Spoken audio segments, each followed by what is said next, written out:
An attitude for you to change or adopt or increase if you already have this in your mind. But it's this, that God knows how He made you. Oh, of course, He knows how He made you.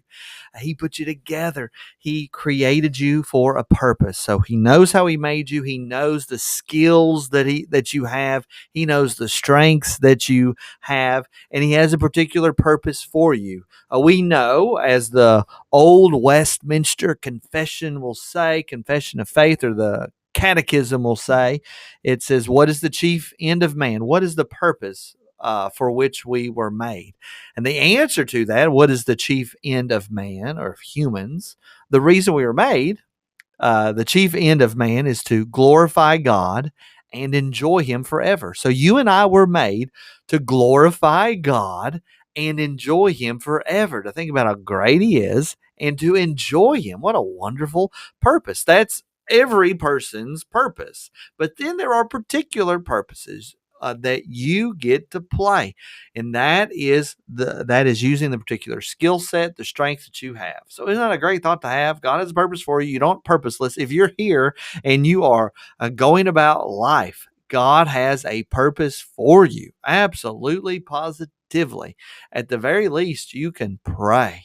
You can pray and speak to the Lord. At the very least, you can enjoy God and enjoy His perfections. No matter what state you might be in physically, God has a wonderful, fantastic purpose for you. So let's look at the Psalm 139. We see verse 5 or verse 4. That even before a word is on my tongue, behold, O Lord, you know it altogether. So God knows everything. You see verse 3, He knows our lying down. He knows when we sit down and when we rise up. He knows everything about it. He even knows our thoughts before they happen.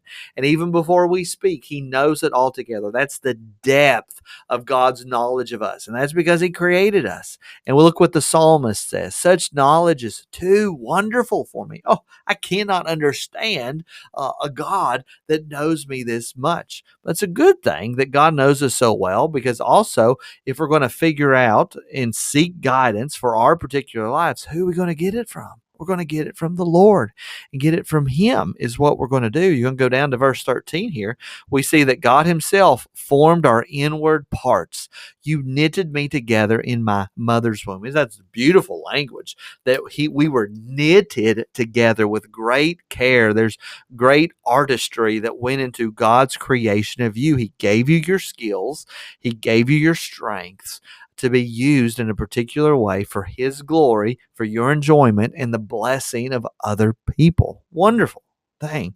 And then because of that, what does the psalmist say? I praise you, for I am fearfully and wonderfully made. So why don't you think about that? I have some strengths. I have some gifts that the Lord wants to use. And I wonder, how exactly does God want to use them? I am fearfully and wonderfully made. Maybe you need to check in with the God of the universe and say, Lord, what do I need to be doing at this point? What guidance can your word give me? What skill set do I have that I could use to glorify you?